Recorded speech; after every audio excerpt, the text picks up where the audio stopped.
Yeah, in their series against Pathaga, they had given it to the Chosen One, so they do have that versatility. Okay. And let's see. So what have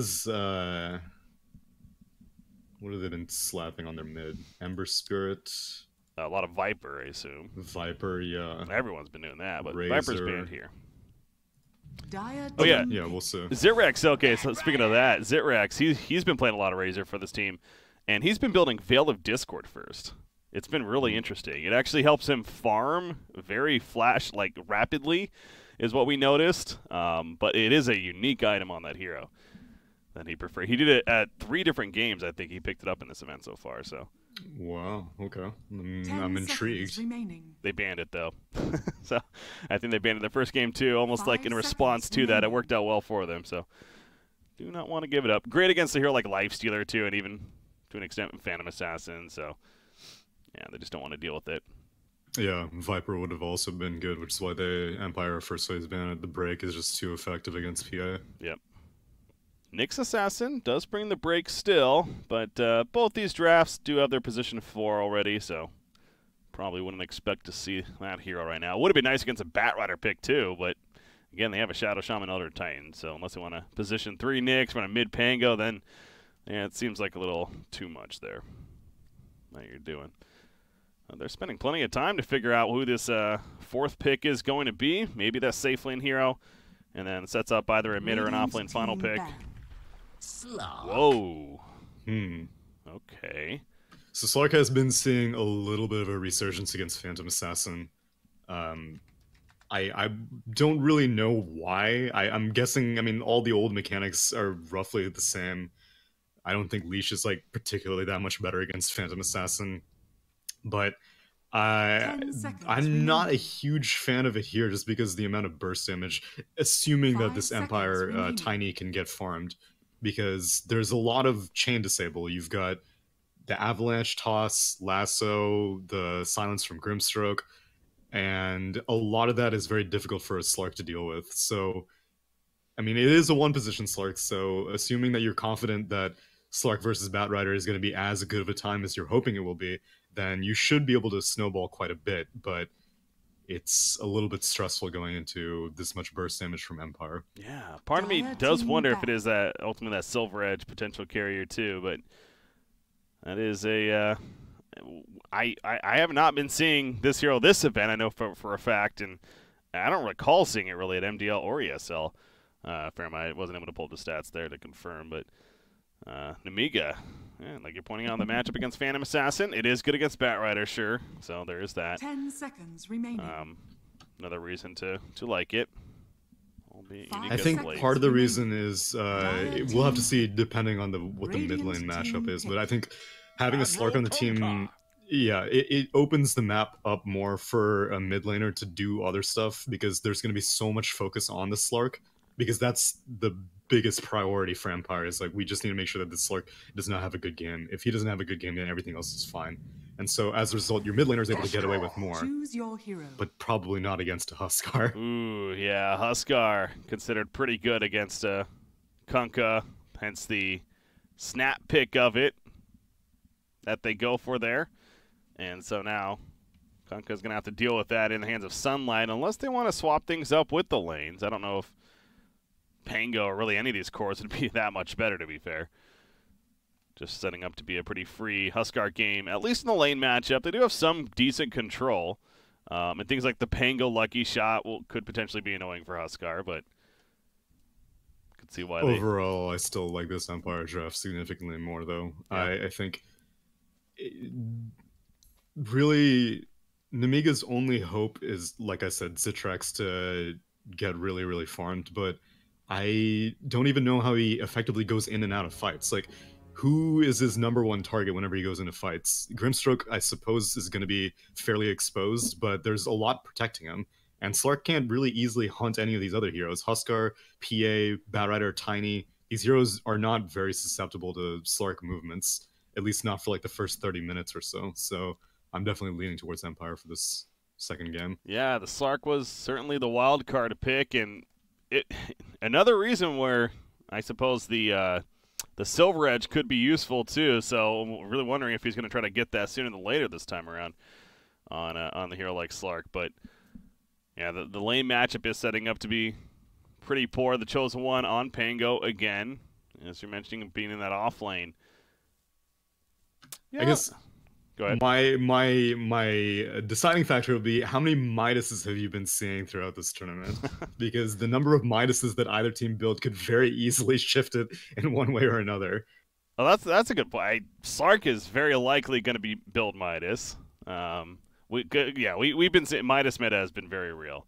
Okay. In this event as well, no different as in these last couple. So obviously there's some here like I wouldn't expect it on PA on the other side, or Huskar for the matter. In fact, both of those cores, yeah, they're not going to get it, but definitely Slark at the very least.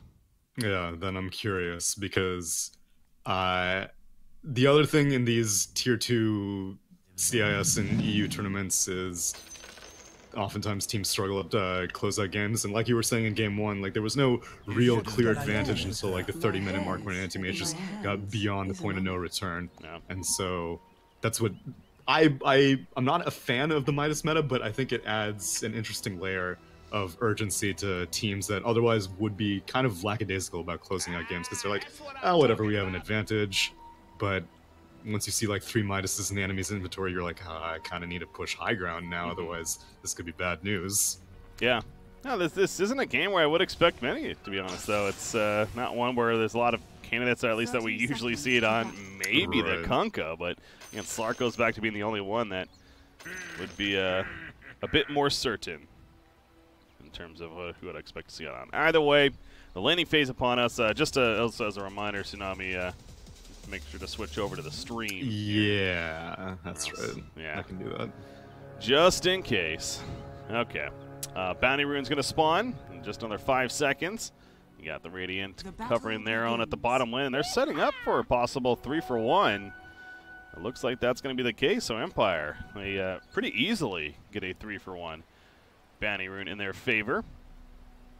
And this is a tiny Batrider lane at the top lane. ToW on the tiny. This has been a hero he's been playing a lot for this team too. I've noticed. He just loves to run in and toss you back. You know, Tiny Airlines, I think, is the name given to this combo. So we're going to see plenty of that up there and throughout this game. Yeah, and in this mid lane mashup, this is another reason why I'm leaning towards Empire. Huskar is, it's never really easy for Kunkka to ever get an advantage, especially because Huskar went for Burning Spears once. Oftentimes I see Inner Fire first, but against a Kunkka matchup it just makes more sense. Against most melee matchups it just makes more sense to take the Spears at 1, rather than deciding to discourage CS with the Inner Fire disarm. Yeah, it's one of those two where early levels, as you kind of see right here, Kunkka's having an okay time, but you know, come level 3, level 4 is when it will start to change. Exactly. You should have known. Granted, Nemiga do have good supports to rotate on the mid lane if Kunkka really desperately needs the help. Like Shadow Shaman does not, like Slark does not like being left alone. Granted. But Slark is also another hero that's very, very level dependent. As long as you can kind of bumble your way to level 6, life will be fine at some point. And so Shaman isn't too stressed out about leaving, especially against a Batrider lane. But I guess that's why ToW is up here to potentially toss him back. And there we go. Yeah, there's the block. He is going to toss him back into the hands of Batrider. And Fishman, easy first blood coming out for Team Empire right there. So with the sticky napalms adding up, he just knew it was going to happen. Of course, it also goes back to Slark is not going to be the best lane partner in cases like that. He was just focusing on the farm. So free kill really for Empire. So yeah, the top lane setting up to be decent there for them. The mid lane, we already talked about that matchup. How about the bottom lane? Phantom Assassin, she's 8-1. She's topping the CS chart right now. So all 3 lanes have potential to go pretty well for Empire right now. In fact, back to the top lane. Fishman again tossed in. He's got the shackles, but he's sitting inside the fire this whole time. So I don't know if that is the most effective play or not. I suppose trying to get some kind of turn kill, but they do get the kill on Rasta. Zitrax, he pops that stick to heal up, but now he's the one that has to be careful. And he backs off, eating the tree there. But Shaman, one of the slowest heroes in the game, has to walk all the way back to tier 1 tower from Fountain. Yeah. And so, yeah, and on the topic of this bot lane, also, I think Phantom Assassin and Grimstroke are going to have a fairly good time against this Pango. I am curious what Grimstroke's plan is in terms of supporting her, though. I don't really think that Grimstroke needs to rotate, and so, in fact, they could bring like Tiny to the Phantom Assassin lane, seeing as how well Seiyu's doing at getting Shaman killed twice. So I don't really think that ET can really feel safe rotating on mid to try to help out Huskar, which is why I suggested the Shaman, because I don't think ET is going to have the time or resources to be able to go down there. Although they may start to cause some issues for Dream with all this bonus damage. Yeah, you see every single hit with a briefcase of Astral doing a good chunk there, but ultimately Phantom strikes to his teammate, and he will survive. This Elder Titan has quite a few stacks going on in his eastern jungle, as you can see drawn on the map. He's, I think Grimstroke's like, we probably need to block this at some point, but he's got like a double camp at the Ancients and like a triple camp on the hard camp and medium camp, and so this is something that teams don't really care about that much these days. I feel like at Elder Titan's heyday, he was very, very known for like every single jungle camp available you would block out. And Radiant did block out their own hard camp, but I guess it's just too much of an investment to dump some sentries in the eastern jungle camp. Yeah. There was a strategy earlier in this tournament. It was interesting to see. They were matched up against a Viper. Now, again, a Viper, that's something that he likes to do is Nether Tox in the lane, and then he goes to the jungle, starts taking some stacks. They just blocked, like, nearly every camp between Sentry and Wards, and it did work. I mean, you could tell Viper was completely restricted with farm because of it. So there is argument for value there, and we've seen it again work before. But it can be a risk as well. It's whoa, what's going on here? Tossing in Huskar. He says, no, get over there. Stop CSing. We want to get a hero kill. Yeah, they tried. Oh, man, Sunlight gets so low. Yeah. Elder Titan, unfortunately, timed his gank right when Tiny was also looking to gank mid as well. And so Astral tries to go in on Huskar. Just gets like a few hits in, but the spears are way too much for a support hero to handle. Health Conker can barely even handle it. And so Seiyu does not find a kill, at least not yet, although they may get yet another one on the Shaman. Yeah, there's a second. Here comes a third stack. They're just going to burn, baby, burn. Sitting on top. Maiden gets credit for that kill. Has a bottle as well. Not able to get the bounty rune, but at least they get the hero kill out of it. But yeah, we saw it for a glimpse there on the right side of the map. Nemiga, we talked about those stacks that they have adding up over there. It's just a matter of time before those get cleared out. Yeah, but Grimstroke, I think, is privy to this. Because, I mean, obviously he knows based off the amount of damage that Elder Titan is getting.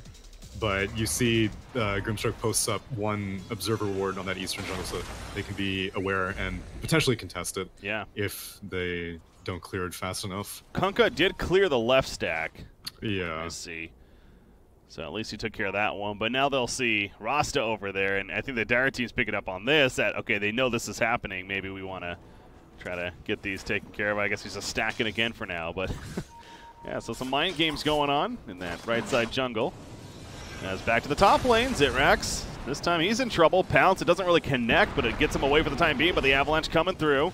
Zitrax, the burn continues. Only one charge of the sticky napalm currently, though. Another Dark Pact, he will survive. Here comes the Shackles from Fishman. Unable to get follow-up damage, however. Seiyu's running. Has a bottle charge on him, juking around these trees. The corals even. Seiyu, another toss in the air. Maiden trying to do what he can with some auto attacks. 3 stacks of the sticky napalm. You see how slowly he turns, but it is enough damage to finish off Tiny. As you see in the middle lane, also some action breaking out. But Maiden, Firefly in 1 second. He is going to use it. Fishman, you have to be careful on Rasta somewhat. 5 stacks. Yeah, that's going to be a lot of damage, but he does have Shackles ready, I'm guessing, so don't want to go in. Ooh, a lot of combat here at the top lane. And a life break on mid. Oh, that was a long life break, but immediately turns around. Regrets that decision. Oh, man. Kodos gets hit by the ship, and the cleave. See ya. And Seiyu goes down top lane. So, yeah, that life break, that was questionable at its best there. Yeah, as we see this replay, Huskar kills the Kunkka. So that's 2 quick kills for Slark and 1 kill for Kunkka as well. That's a solo kill. So Nemiga quickly getting a big gift from Empire. And then also Slark participates in 2 permanent essence shifts as well.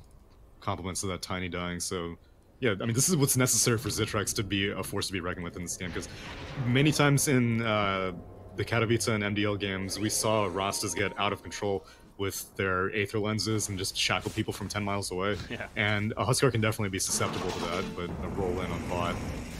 Thunder gets crit as he does, but Dream, he's needing to survive this. Nice Phantom Strike to juke away. Swashbuckle's going to be coming, though. Not even needed, actually. Comes out with the auto attack. Black Angel getting there late. Not much more he could have done, though, so well played by the Chosen One. Good use of the Rolling Thunder. Secure that kill, as we now see Rasta getting jumped, but he turns with a shackle. Sunlight's nearby. Seiyu did not realize that initially. Gets the toss off on Kunkka and runs away for now. And now with Maiden showing up and Arcane Root even, Fire flying in their face. X going to bring him back, though. And so no kill should really happen for this, although as I say that, Astral kills Tiny, who was trying to run away, just simply cut him off. And now Maiden's in a bad spot. He doesn't have Firefly for 6 more seconds. And Astral's hitting like a truck. Yeah, once again, the stapler. One more, gets it. Double kill for Astral, 3 kill streaks down for the other Titans doing work this game. Yeah, Nemiga just got like a ton of kills in the span of like 2 minutes. And it's not even seeming like Empire were really like failing rotations. They were just like consistently in the wrong place at the wrong time. Tiny, I guess, was either trying to place wards or trying to figure out where Kunkka was. Maybe he was trying to think that there were more stacks in the northern jungle, and so he was trying to see if there was something worth contesting. But Seiyu died like, what, 3 or 4 times? And like, no, he's died 3 times in a very, very quick succession. But now it looks like they're going to invade this eastern jungle and contest these stacks that ET has been building up. Yeah, they're hoping to maybe find a hero, but instead they'll take the stacks, actually. As you see the odds popping up right there, heavily favoring Empire now, already being up 1-0 in this best of the 5 series. You can head over to 1xbet.com and place said bet on the odds if you like them. But man, this is going to be some massive farm for the team. Nice takeaway too. This is really Bad Rider nice and Grimstroke are so good at being able to do this. Stroke of Fate, stacking up damage based off of the number of units that you hit, and obviously Firefly and Sticky Napalm, amazing for being able to take camps. So I think it's absolutely worth the 3 hero investment to go for that play. And now Dire are like, no, we have to get vengeance. Yeah. But they're not going to find anyone. I saw Maybe Seiyu at best. Elder Titan sent the Astral Spirit in there. He's like, wait, where's my damage? Nothing to soak. He was all dead. Seiyu, he is going to be the victim, though. Think just how much time is wasted, though. Oh, the ship doesn't even connect. I mean, they get him, but that was a little ugly there for a second. Chosen One, he's going to have to roll out to safety. But yeah, they spent so much time just simply going back only to kill the Tiny.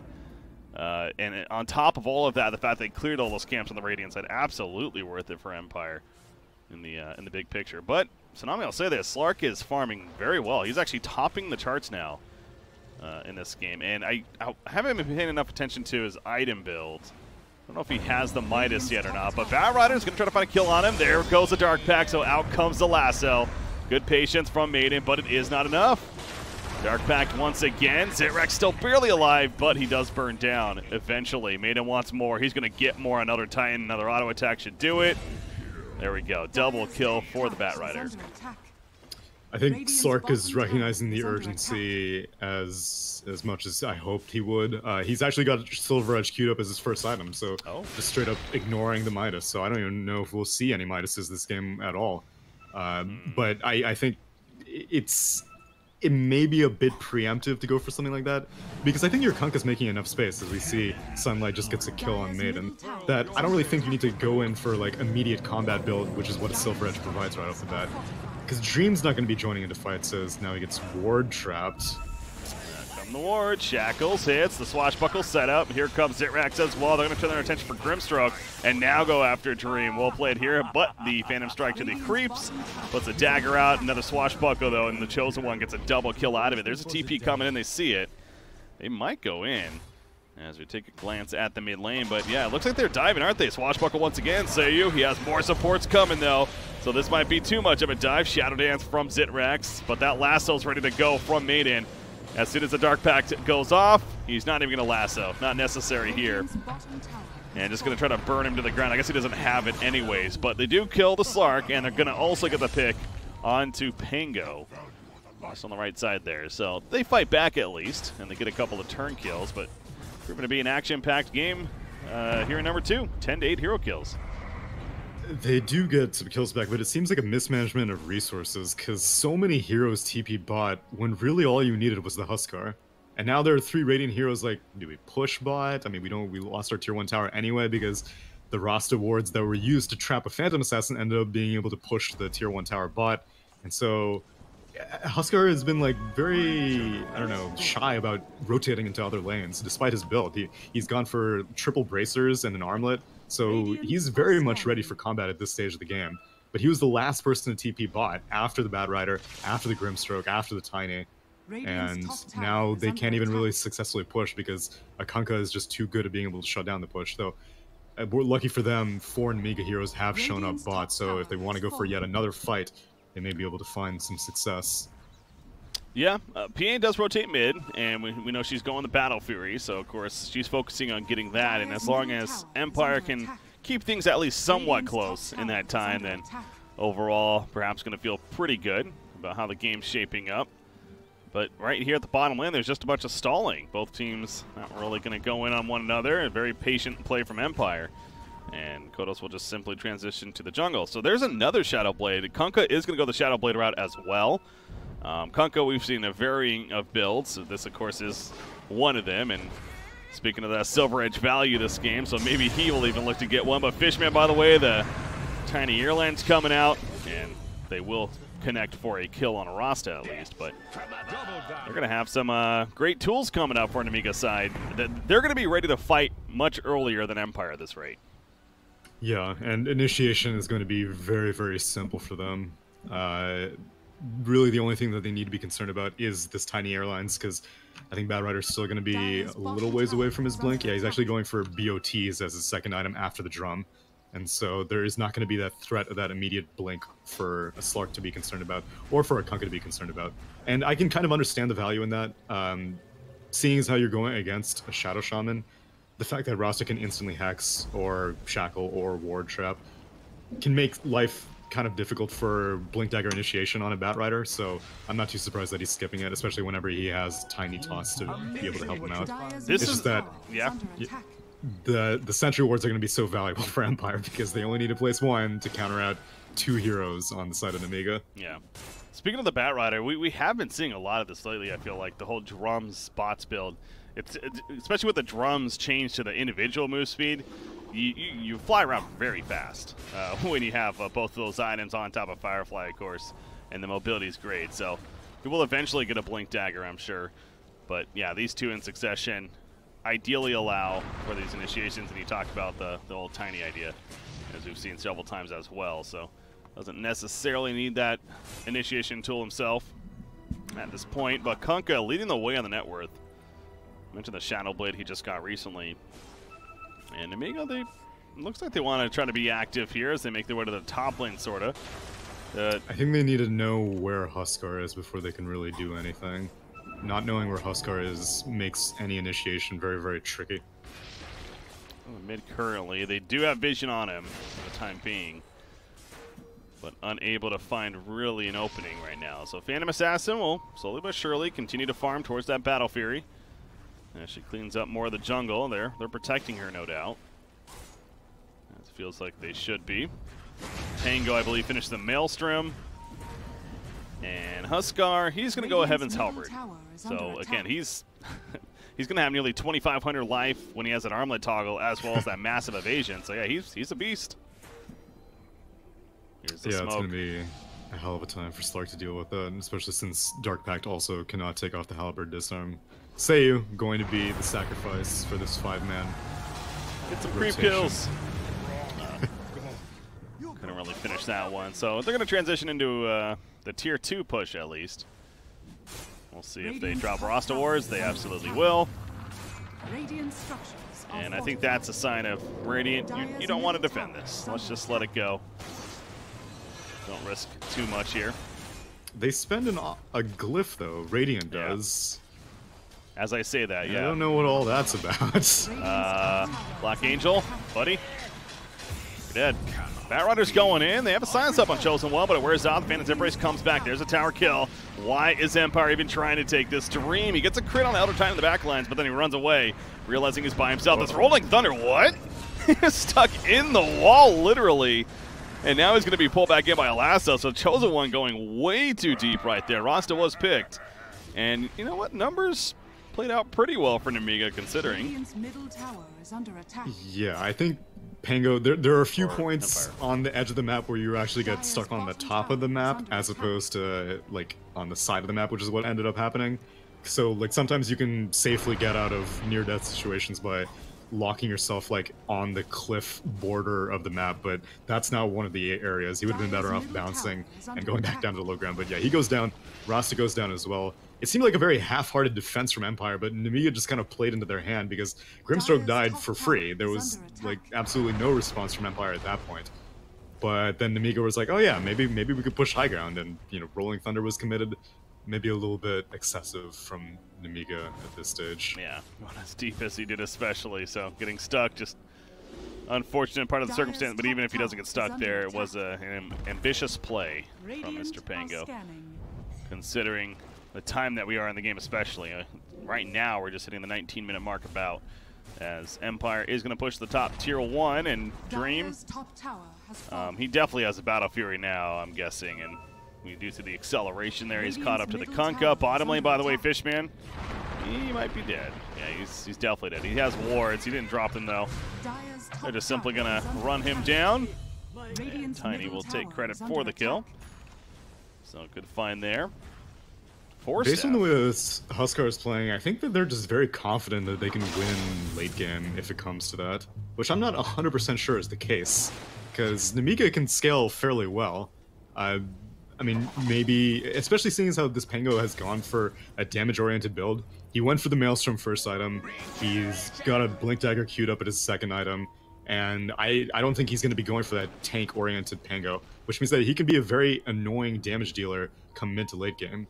And so, especially when you have to deal with the disarm constantly, I don't really feel confident if Empire can like securely win this game if it goes past 40 minutes just off the strength of their draft. Silver, yeah, Silver is just finished by Slark as well, by the way. So I mean, that's another tool that they're having to deal with now. Yeah, you're gonna have to deal with getting broken. You're gonna have to deal with getting disarmed by Lucky Shot all the time. So, and there are no BKBs yet on the side of Empire. I don't know when Huskar is gonna feel like it, but he hasn't even completed his halberd yet. Obviously, Phantom Assassin's not gonna get it too soon. Oh wow, okay, actually maybe she will. She has it queued up right after completing this Battle Fury, so it's possible that Dream may be the first BKB builder. BKB is very important in this game for him, no doubt. For sure. So, understandable, he's going to go right into it. Oh, Seiyu, he kind of missed the avalanche. He just puts the wards down as he gets taken out, but they want to fight more. The Shark comes out, nom nom nom, Koto's top play it. Interfire push about the double lasso, but there's no follow-up really. He's just going to drag them away from the main fight as Kotos is still manning up with a double disarm. He jumps back in with the light break. The purge is not enough. He goes down on Huskar. They were not really there to support the best. Phantom Assassin, you saw she was kind of out of there early. Astro does die to the Burning Spears at least. Getting something there. Buyback is ready for Huskar if they feel necessary, but Grimstroke, he gets collapsed on, and that should be the end of it. Although Phantom Assassin, they're still pursuing.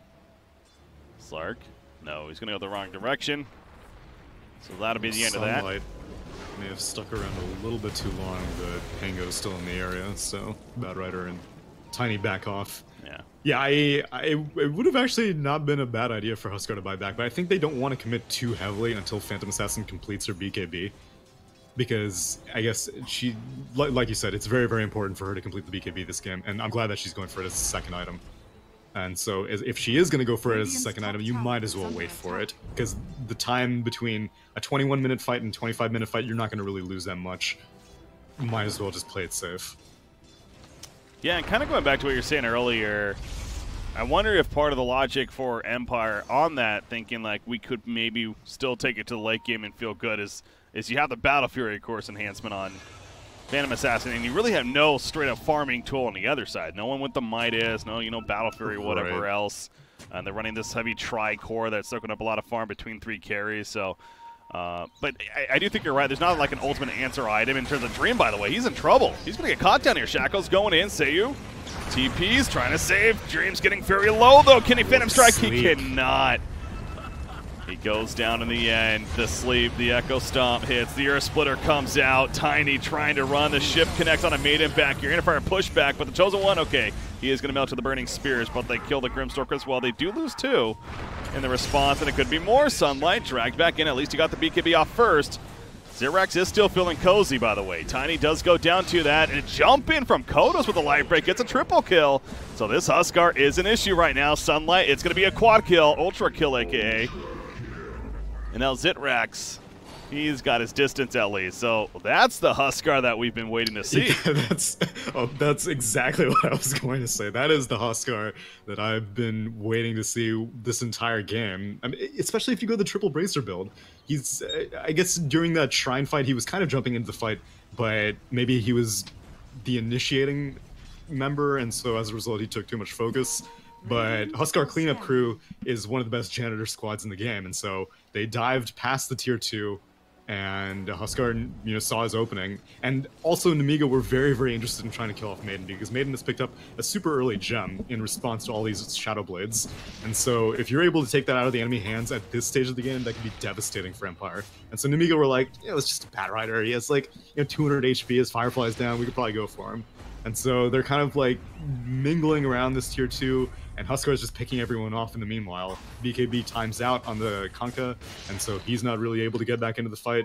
And now it looks like there might be another fight. That was a very delicate fight, just the one prior to this, but speaking of that next one, Sunlight gets the BKB off again. As his last, let's say he's stuck in a ward trap back here. He makes his way out, the ship coming through. Kodos caught in a combo. Do they have the follow-up damage, though? He is healing up, of course, with the passive. Chosen One, soulbound to his teammate in the Kunkka, and Kodos still alive. He life breaks in. They kill Tiny finally, but the damage of Kodos, the burning spears adding up, and now facing Dream is still cutting people down with the coup de grace procs. Kodos is still alive. Xerax went back in, but it's just not enough damage. Outer Titan goes down. Triple kill for the PA. And they're going to go right into the Roshan pit. Yeah, they kept trying so hard to finish Huskar. They just don't have that finishing tool. That was a dream situation for Grimstork. He soulbound the Kunkka and the Slark, and then Kodos got a double disarm with the halberd on both of them. Okay. So for the first majority of the fight, no one was dealing damage. They were all just too focused on killing off the Tiny who got ward trapped. And I mean, Seiyu is more than pleased with that turn of events. Anything to take the focus off of his BKB-less Huskar is in the interest of winning fights. And so Seiyu falls on the sword, and Slark and Kunkka do not have enough burst damage to deal with the Arma toggling and just the heal of the Berserker's Blood. And now Huskar has an Aegis, he has a BKB completed, he is nearing the point where, actually it's past the point where the Silver Edge is even really relevant against him. Now that's only really relevant against the Phantom Assassin, but even then, things are getting very, very difficult for Nemiga. Yeah, and that point I was just making, shortly ago, where these couple of fights broke out, we're starting to see that now. Empire, specifically with the Phantom Assassin more so, she's accelerating like crazy. Where Nemiga, they are starting to fall behind now. A 7,000 overall net worth lead. You see Phantom Assassin specifically, a good 2.5k plus, and you don't see that necessarily changing, if not getting better for Empire at this point. Granted, Nemiga, they can still win some fights, try to catch them out alone, but Empire, ideally there's not much reason to do that right now. And they're in fact going to smoke up again, wrap around, bait out this Huskar mid lane. See if they'll fall for it. As they're going the full wrap around. Maybe catch the Chosen One. He's hugging the tower though. Yeah, I think Dream ran into the Astral, and Astral, the player, pinged it out, and so I think he knows, and now Seiyu shows himself. Astral with the Astral Spirit. Dire's middle tower is under attack. Bottom lane, Slark is going to push it in. Meanwhile, Sunlight, he sees them, but he ain't opening. Yeah, rushing that Silver Edge, man. Again, there's value for it, but it was a bit of a, don't want to say all in, but it was a very this needs to work now, and it didn't. Exactly. And I think that was Kunkka's responsibility in terms of building. Like, this needs to work now is what Kunkka needs to be building towards, not Slark. Slark is like, if your thing doesn't work, then I'm going to work. Yeah. Huskar, obviously sitting comfortably with the Aegis. He's going to be tossed out. That's smart there as he got hit by the Echo Stomp. Dyer's... Man, Sunlight is going very far out. BKB activated by Dream. Dream, yeah, going in, popping the BKB, jumps on a Fishman now. Turns his attention, Elder Titan, he's couldn't do much. He was having to survive himself, so Rasta just buys back, though, quickly. Batrider's not here. He is pushing out the lanes. But yeah, but I think he wasn't showing himself, and so that's why, because really Rasta is the only secure answer that they have against Batrider. And so I see the urgency in him needing to buy back, because he didn't even have Serpent Wards. He had spent it on the bot tier 2 to take that down, but he knows that he's the only answer against Batrider, but I guess Bat just wasn't showing himself on the map, and so Rasta immediately pulls the trigger on the buyback, and I don't think this dude is going to get an Aether Lens anytime soon. Rasta has the same build that Huskar did at 10 minutes, which is triple bracers. So he's got 1600 HP. It's respectable, but it also means that his utility is heavily reduced. Yeah, it's yeah, I don't know about that. Ghost Scepter might not be bad. Actually, yeah, so he's maxed out Ether Shock as well, so he only has 2 points in the Hex. And so, I mean, at least his wave push is great, but again, like, his utility is a very mixed bag right now. Tier 1 tower still up bottom lane, not for long. Huskar beats it down. Mentioned the Satanic queued up. I feel like Satanic's even more now about the status resistance than anything. Like, the lifesteal, the use of it, of course, is great, but that status resistance is nice to have. Especially when combined with the Halberd. Especially against a hero like a Shaman, and like these hexes will last like a minuscule amount of time compared to how much they should. Yeah. So 2 tower kills, and they're gonna go right into the base, because why not? Aegis. Has the Aegis been reclaimed? I think it's very close, if not. Yeah, they still have a little bit of time left on it. Lasso catches Fishman. This is going to be a dieback, remember. So Rasta, the struggle life continues. And now they're going for the racks. The BKBs on PA and Huskar, they have like so much flexibility with it. And Elder Titan, it's a little too close for comfort. I mean, kinda. How dare you stay at your own base? Yeah, how dare you? You're almost back, you know, beyond the structure behind the racks, and they still jump you and kill you. Yeah, that's just PA things. Getting the crit. Slark's just been pushing out other lanes meanwhile. He's trying to cut the mid. He's going bottom now. He's going to go for the Hastrian. So, yeah, Slark's kind of doing his own thing. Oh, my God. Yeah. Connected eventually. Got a BKB out of it. And now here's Slark. Slark's on the other end. Oh, no. He actually is. Okay, double damage. Oh, the soul bind. The soul bind hits them both. Pango just rolling on nothing. He can't move a damn place. Zitrak's going to pop the Shadow Dance, but again, his damage is minimal because he can't sit on top of anyone. They lose the Elder Titan for the dieback. The Chozo one going to get beat down by PA. He's staying dead. Zitrak's finally caught by the lasso. And I think that's going to be it. Yep, GG's are called. It's going to be game 2 going to Empire, so thus the 2-0 lead here in this best of 5. Empire in total control of this best of 5 series now. That was a very slow and painful death for Nemiga. They at one point had an edge, I suppose, just based off the fact that Kunkka was able to, do a little bit better against Huskar than I was expecting, and the fact that Huskar wasn't really rotating at all, but I guess they were just waiting for their window. Huskar, as soon as that bot tier 2 fight went off, and Nemiga kind of got a little bit baited by the gem of Batrider, I don't know. I think Slark would have been better off going for a more greedy build. I don't think both him and Kunkka should have built for literally the same situation, but they ended up doing so, and that's why Empire were able to basically win the game with not much in terms of items or net worth advantage. Like, at the end of the game, it was like how much was it? Like a 10k. It was like basically before the game really ended, it was like a 10k advantage. Mm-hmm. Yeah, wasn't that crazy as far as the league goes, but yeah, you do look at the graphs here on the after screen, and for most of this game, win probability especially in favor of the Dire team, and having that tri-core setup was a big part of that. But all 3 cores were farming well. It's just how those items were going to translate didn't necessarily pay off for them. So the Phantom Assassin got too deadly herself. Huskar, again, a big factor. And yeah, that was the last pick, Huskar. That can happen. So a mix of that, as far as you could say, an outdraft favoring Empire, as well as, I mean, you have to look at Slark and kind of scratch your head a little bit. It's just not really a core hero right now that feels all too good. So wouldn't expect to see the Slark, and definitely a much different draft here as we go into game number 3. But we are going to go on that break, so ladies and gentlemen, sit tight. We got the WePlay Radiant Edition Tug of War Tournament. This is the Eastern Bracket Finals. Empire on the verge of going to the Super Finals. NIP awaiting. That'll be tomorrow, as they're up 2-0 here in this best of 5. But Nemiga, we know that they're a good team. They've looked great throughout this event. We'll see if they can climb back. It's 1 game at a time. They'll need to win 3 in a row in total, but again, starts with 1. It starts with the next one, which will be coming up shortly. Sit tight, guys. I'm Breaky CPK, joined by Tsunami. We'll be right back with game number 3.